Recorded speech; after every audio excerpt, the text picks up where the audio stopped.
Selamat datang teman-teman semua di acara Gistalk, talk show asik seputar Ramadan dan gizi. Oke, sebelum mulai acaranya, karena mungkin beberapa dari teman-teman ada yang masih belum tahu aku siapa, jadi perkenalkan, aku Naila Syafa Khairunisa, biasa dipanggil Naila, dan aku merupakan staf bidang PSDM di Hima Gizi UNES. Teman-teman jangan cepat bosan sama aku, karena aku akan menemani kalian selama 50 menit ke depan sebagai moderator Gerakan Ramadan Ceria Hima Gizi UNES dalam acara Gistalk kali ini. Oke teman-teman, ini kan udah minggu keempat Ramadan ya. Pasti ada gak sih yang selama Ramadan tuh beratnya ada yang turun dan ada juga nih yang naik. Pokoknya kayak gak stabil gitu. Oke, kalau aku sendiri, Ramadan tahun lalu dan tahun ini BB aku turun nih, tapi nggak sedikit juga teman aku yang BB-nya malah naik. Waduh, terus teman-teman tuh kepikiran gak sih kayak kira-kira gimana ya caranya mempertahankan berat badan selama Ramadan? Nah, topik kali ini akan menjawab pertanyaan tadi nih. Tapi nggak cuma sebatas bahas menstabilkan BB, kita juga akan membahas gimana sih caranya mengoptimalisasikan aktivitas fisik selama Ramadan biar tubuh tuh fit terus. Oh ya, aku juga nggak akan sendirian nih teman-teman, tapi akan ada pembicara yang super keren yang akan memberikan kita banyak informasi seputar topiknya. Oke, daripada nunggu lebih lama lagi, jadi mari kita undang pembicara kita untuk dapat bergabung dan menemani kita dalam kegiatan kali ini. Jadi pembicara kita hari ini adalah Pak Ridwan. Mungkin beberapa dari teman-teman masih ada yang belum tahu nih tentang Pak Ridwan. Jadi aku mau bacain CV-nya dulu ya sekilas tentang Pak Ridwan. Jadi beliau memiliki nama lengkap Muhammad Ridwan SSI. Beliau lahir di Wonogiri pada tanggal 20 Januari 1989. Nah, walaupun lahirnya di Wonogiri, tetapi beliau saat ini sedang tinggal di kota Semarang, tepatnya di Gunung Pati. Pak Ridwan menempuh pendidikan terakhir di Universitas Negeri Semarang di program studi S1 Ilmu Keolahragaan. Pengalaman kerja dari Pak Ridwan sendiri, beliau pernah menjadi on-the-job training di Grand Candi Hotel Semarang, kemudian pernah juga menjadi instruktur fitness di Grand Sport, masih di Grand Candi Hotel Semarang, dan yang terakhir pernah menjadi instruktur Power Swing Semarang. Oke, karena tadi udah perkenalan juga ya Pak, jadi langsung aja kali ya Pak ke materinya, karena jujur aku juga udah penasaran banget nih sama materinya, dan mungkin teman-teman juga udah pada gak sabar mau dengerin materinya nih Pak. Jadi untuk Pak Ridwan, saya persilakan untuk menyampaikan materinya. Oke, langsung aja nih Pak Ridwan. Jadi gimana nih Pak caranya kita mengoptimalisasi aktivitas fisik selama bulan Ramadan biar tubuh tuh fit terus dan berat badan stabil? Oke.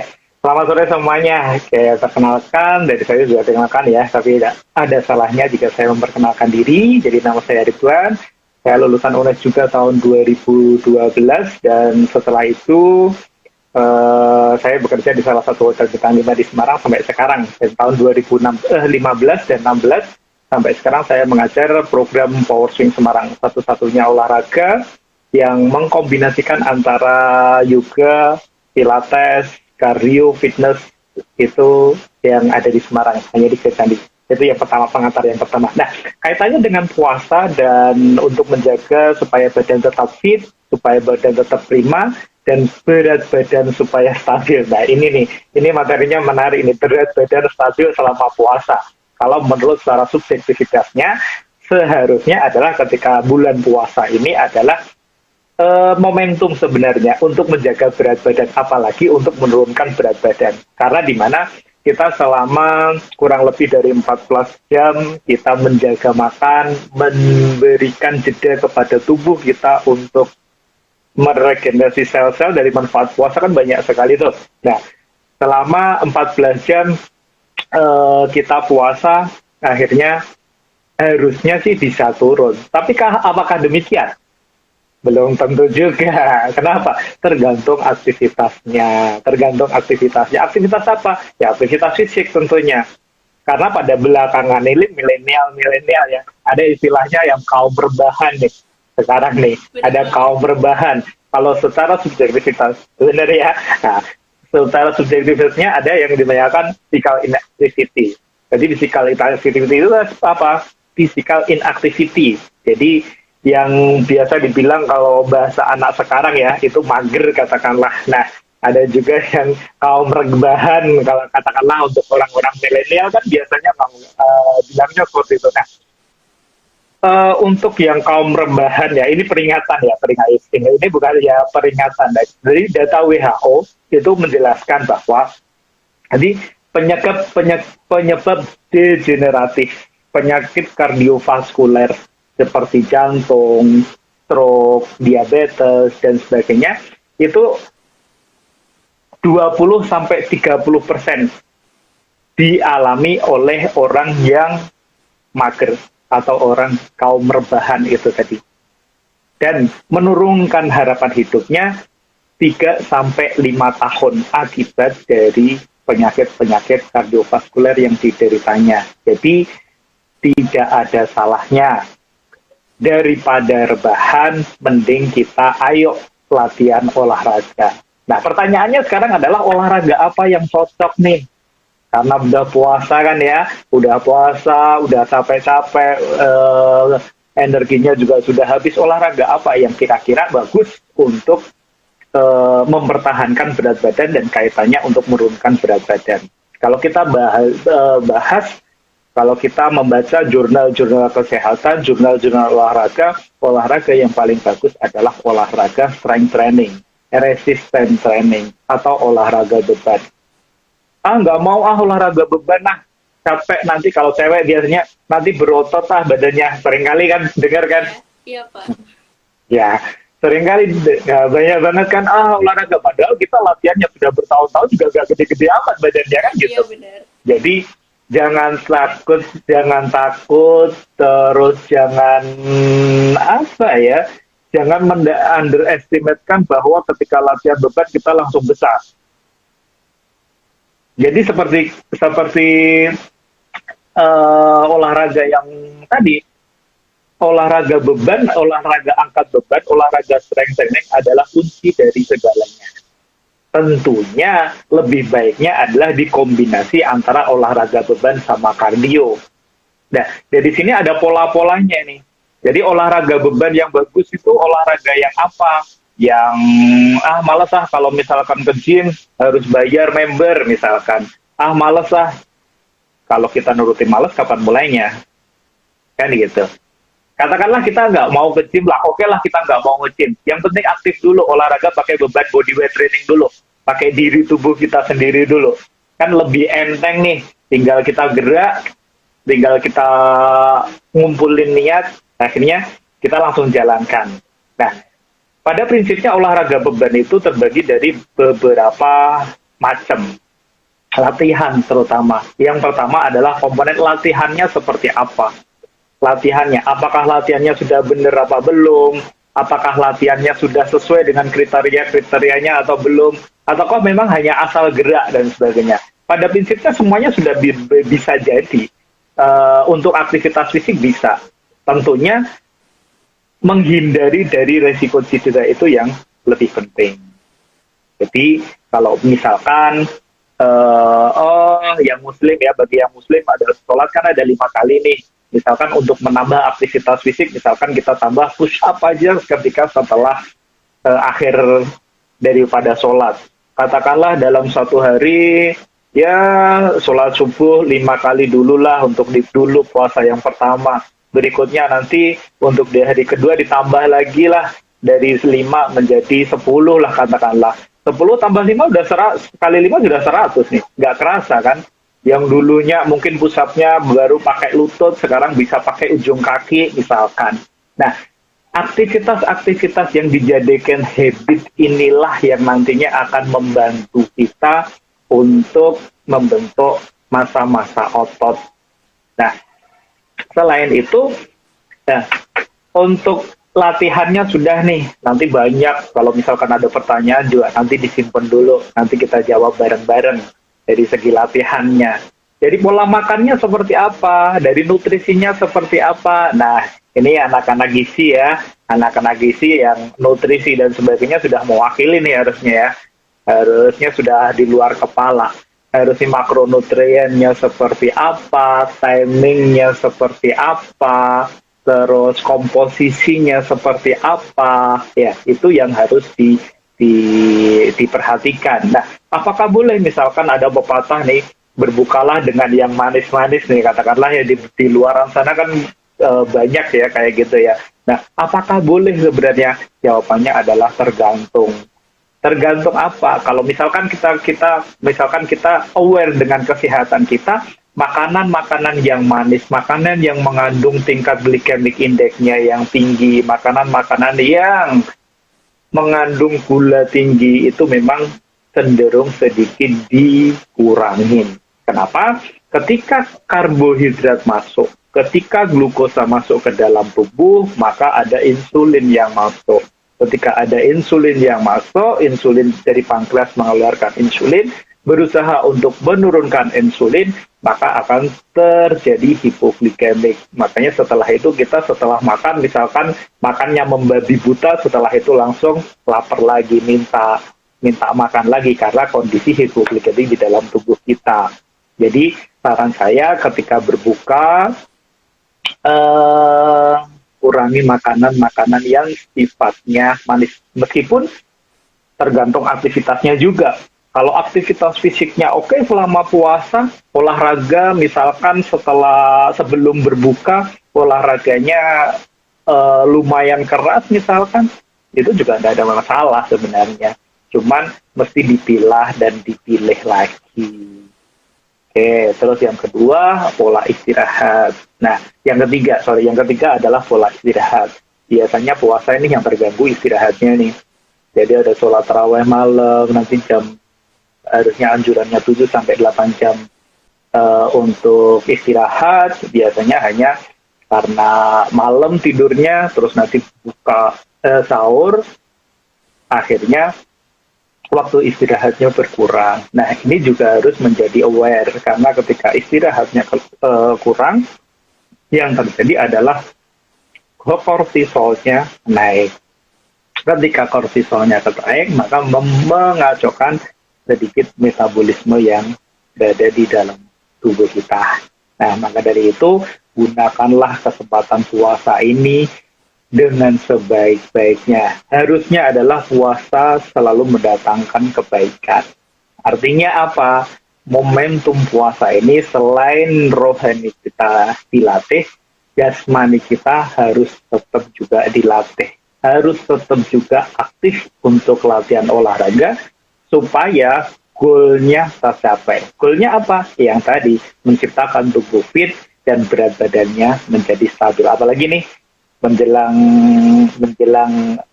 Lebaran nih ya. Nantinya Lebaran atau makin lebaran lah, itu pertanyaannya.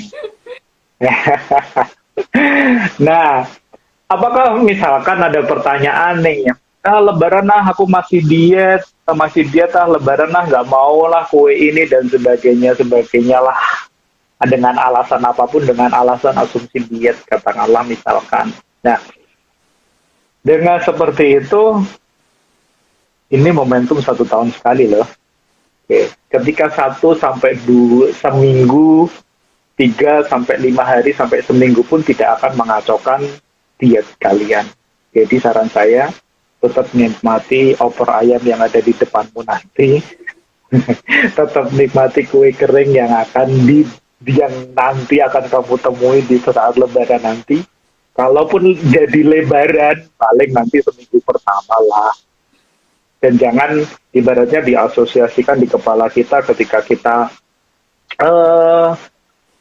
sudah makan banyak, makan over banyak nanti ketika lebaran, terus akhirnya kita menjadi kacau, terus bales dendamnya olahraga yang mati-matian gara-gara merasa bersalah terhadap makanan.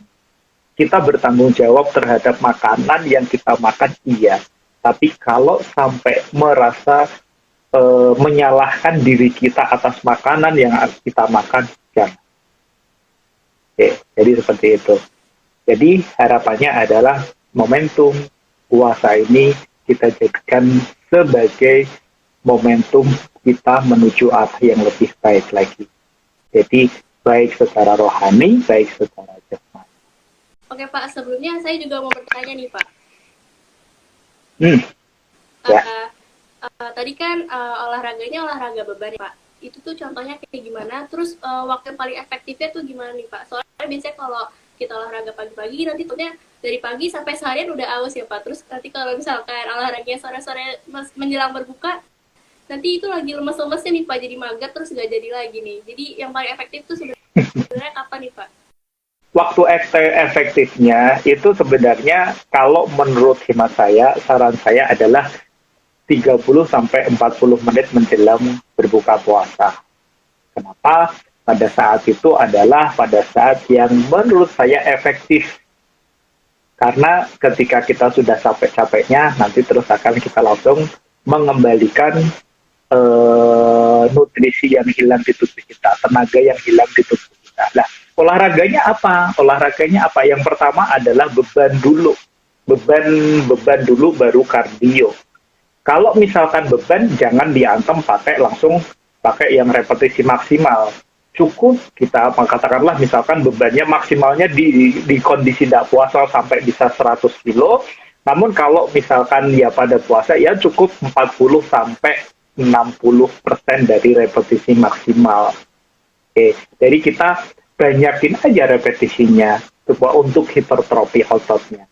Jadi contoh kalau misalkan gerakannya ya misalkan gerakan push up yang saya contohkan tadi. Jadi ketika push up bisa kita lakukan misalkan push up itu kan gerakan-gerakan compound movement. Jadi yang terlibat di otot-otot itu tidak hanya di bagian dada. Ada sendi bahu yang terlibat, ada tricep atau tricepnya juga yang terlibat, ada chestnya juga kelompok otot besar yang terlibat. Jadi contoh misalkan push up yang biasanya kita bisa sampai 20, bahkan bisa sampai 50, ya cukup 15, 12 sampai 15 kali. Nanti tinggal ada yang set pertama, terus nanti set kedua, sampai set yang ketiga. Seperti itu. Terus setelah latihan beban selesai, kombinasikan dengan kardio. Asumsinya adalah sumber pembakaran terbesar glukosa di dalam tubuh kita itu adalah otot. Jadi ketika kita melatih otot, asumsinya adalah gula kita yang dibakar duluan. Nah, berikutnya setelah selesai pola latihan beban, baru kita ke arah kardio, latihan kardiovaskuler. Bisa dilakukan jalan kaki, atau sepeda, atau berenang, atau kalau misalkan di gym, kita bisa pakai treadmill, kita bisa pakai algocycle, terus kita bisa pakai dan lain-lainnya. Itu cukup di training zone cardiovaskulernya burn-nya. Nah, berapa training zone-nya untuk kardiovaskulernya? Itu biasanya hanya cukup di 60 sampai 80% dari head rate-nya. Jadi caranya adalah 220 menit usia baru dikalikan 60 sampai 80%. Jadi kalau katakanlah kalau misalkan jalan itu jalan cepat nggak sampai lari, tapi intensitas waktunya yang agak kita pandang. Jadi seperti itu. Jadi menjawab ya. Jadi beban, kardio, sama waktu terjawab. Sebelumnya saya izin menyimpulkan secara garis besar ya Pak. Jadi silakan. Untuk menjaga tubuh fit dan berat badan yang stabil diperlukan ada 3 nih komponennya, yaitu olahraga, dan olahraganya ini olahraga beban dan gak usah berat-berat, gak usah ke gym, mungkin bisa dari beban tubuh kayak push up. Oke, terus selanjutnya selain olahraga bisa juga diatur nih pola makannya, kayak berbukanya ini sebaiknya kurangi yang sifatnya manis karena cuma mengenyangkan sebentar, mungkin nanti akan jadi mudah lapar lagi. Kemudian yang ketiga itu ada pola istirahat. Pola istirahatnya ini harus dimanfaatkan dengan benar karena kalau kita kurang istirahat kortisolnya bisa naik dan jadi mengacaukan metabolik. Itu kesimpulan yang bisa saya sampaikan. Untuk selanjutnya saya mempersilakan Pak Ridwan untuk dapat menyampaikan closing statement-nya. Silakan Pak. Baik, terima kasih. Closing statement saya sedikit, jadi manfaatkan puasa ini dengan benar-benar. Dalam artian seperti yang tak bilang di awal adalah banyak sekali manfaat puasa, baik manfaat secara jasmani atau manfaat secara rohani atau kepercayaan kita. Nah, sumber dari segala sumber kepatuhan, sumber dari segala kepatuhan adalah keyakinan. Artinya apa? Nah, ketika kita di luar misalkan disuruh diet, mungkin yang mau turun berat badan atau menjaga berat badannya atau ingin menambah berat badannya, kunci utamanya adalah diet. Jadi ketika di diet, eh, kalau mungkin di luar bulan puasa untuk yang turun berat badan misalnya agak terlalu susah untuk mencapai defisit kalori, mungkin banyak ngemil atau dan sebagainya. Maka bulan puasa ini mau nggak mau manfaatkan dan manfaatkan sebaik-baiknya. Karena manfaat puasa itu luar biasa sekali. Kapan lagi kita tubuh kita akan menggunakan lemak sebagai sumber energi ketika olahraga, ketika latihan, kalau nggak pas bulan puasa?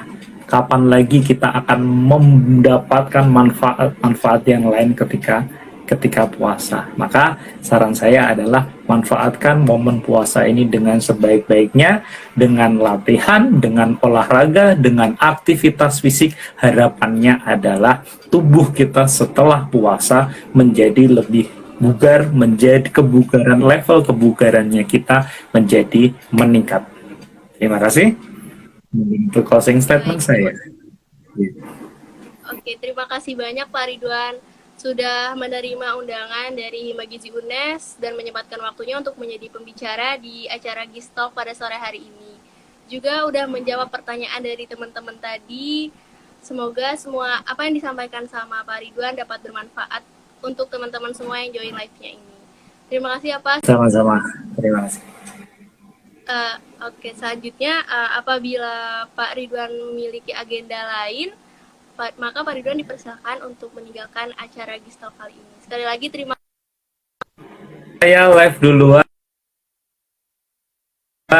Silahkan dilanjut untuk acara berikutnya. Bye-bye. Salam kenal semuanya. Assalamualaikum. Waalaikumsalam. Assalamualaikum warahmatullahi wabarakatuh. Terima kasih Pak Ridwan. Oke teman-teman, karena udah sore juga nih, udah jam 5 lewat. Mungkin teman-teman ada yang mau menyiapkan untuk berbuka. Jadi aku, Naila, selaku moderator, pamit undur diri. Sekali lagi mohon maaf apabila selama live ini terdapat perkataan atau perbuatan aku yang kurang berkenan di hati teman-teman semua. Oke, karena ini acara Gistalk terakhir, jadi aku ingin mengucapkan selamat menunaikan dan terus melanjutkan ibadah puasa atau ibadah lainnya selama bulan Ramadan yang insya Allah kurang dari 7 hari lagi nih teman-teman. Sekian dari aku. Wassalamualaikum warahmatullahi wabarakatuh. Terima kasih banyak teman-teman yang udah join. Bye-bye.